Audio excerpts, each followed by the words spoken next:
Good morning, students. Now, today's topic is conservation of momentum. Conservation means to save, किसी चीज़ को बचा के रखना. Then the statement is when two or more bodies act upon each other or one another, their total momentum remains constant provided no external forces are active.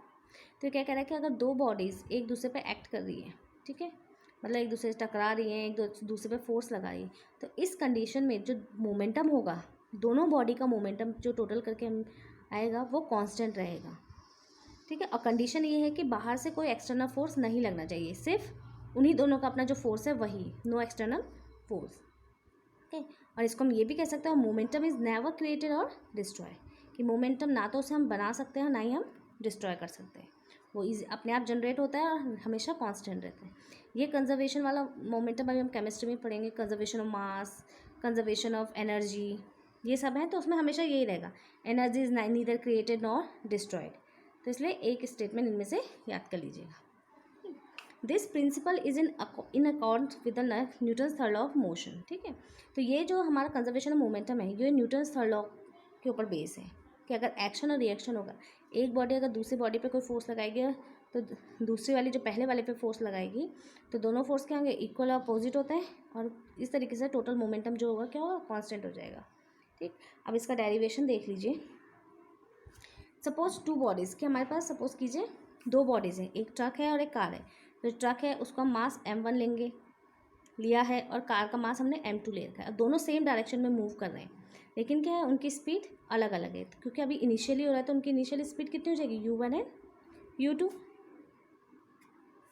तो suppose ये body है m1, ये car है m2, दोनों initially चल रहे हैं u1 और u2. तो दोनों का मोमेंटम क्या हो जाएगा, इनिशियली मोमेंटम ट्रक का कितना हो, तो ट्रक का इनिशियल मोमेंट कितना होगा, मास इंटू वेलोसिटी. ट्रक का मास है m1, उसकी वेलोसिटी u1, तो m1 u1. इसी तरीके से इनिशियल मोमेंटम ऑफ कार कितना हो जाएगा, उसका मास है m2, वेलोसिटी है u2, तो m2 u2. और टोटल मोमेंटम कितना हो जाएगा बिफोर कॉलिजन, है ना, टकराने से पहले दोनों पूरे सिस्टम का मोमेंटम कितना था, ट्रक और कार का ऐड कर दे तो m1 u1 plus m2 u2. Let truck and car collide for a short time t after collision. अब जब कॉलिजन होगा तो दोनों की स्पीड कुछ ना कुछ चेंज होगा, किसी की बढ़ेगी और किसी की घटेगी. तो लेट ट्रक की हो जाएगी v1 और कार की हो जाएगी v2. तो ट्रक का मोमेंटम कितना हो जाएगा, मास इंटू वेलोसिटी. मास तो सेम रहेगा, मास तो चेंज होगा नहीं, वेलोसिटी v1 हो गई है.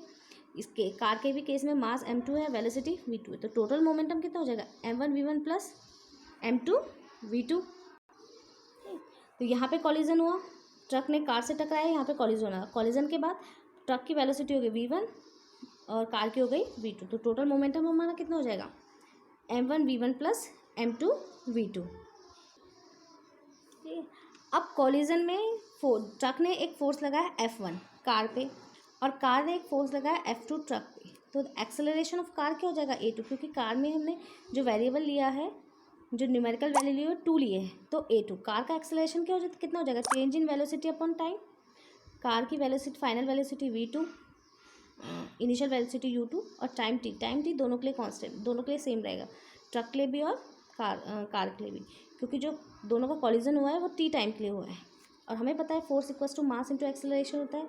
तो फोर्स F1 जो ट्रक ने कार पे लगाया है, तो कितना हो जाएगा, F1 equals to m2 into v2 minus v1 upon 2, यानी m2 इंटू a2. कि जो F1 फोर्स है उसकी वैल्यू कितनी है, मास इंटू एक्सेलरेशन. फोर्स किस पे लग रहा है हमारा, कार पे, तो मास कितना है m2 और एक्सेलरेशन कितना है a2.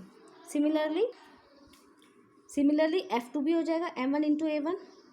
F2 क्या है, जो कार ट्रक पे लगा रहा है, ये हो गया. अब न्यूटन्स थर्ड लॉ क्या कहता है कि फोर्स दोनों F1 और F2 दोनों सेम होंगे एक न्यूमेरिकल वैल्यू के, लेकिन अपोजिट है, तो इन दोनों में से किसी का एक हम साइन नेगेटिव रखेंगे. तो F1 और F2 की वैल्यू अगर हम पुट आउट करेंगे, देखिए t से t कैंसिल हो गया, मल्टीप्लाई करने पे क्या हो जाएगा, m2 v2. ओवरऑल हम अगर सॉल्व करेंगे तो हमारी वैल्यू आएगी m1 u1 plus m2 u2 equals to m1 v1 plus m2 v2.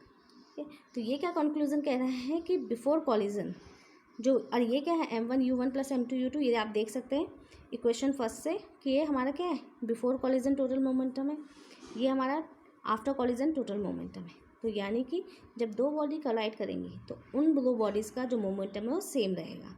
जितना पहले था उतना ही बाद में रहेगा।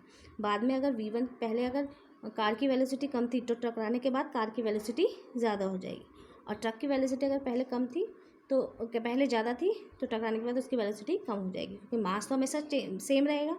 तो इसलिए दोनों का जो आफ्टर कॉलिजन जो होगा वो हमारा मोमेंटम बिफोर कॉलिजन सेम रहेगा। तो ये आपका है डेरिवेशन। ठीक, इसके बेस पे हम न्यूमेरिकल्स नेक्स्ट वीडियो में करेंगे।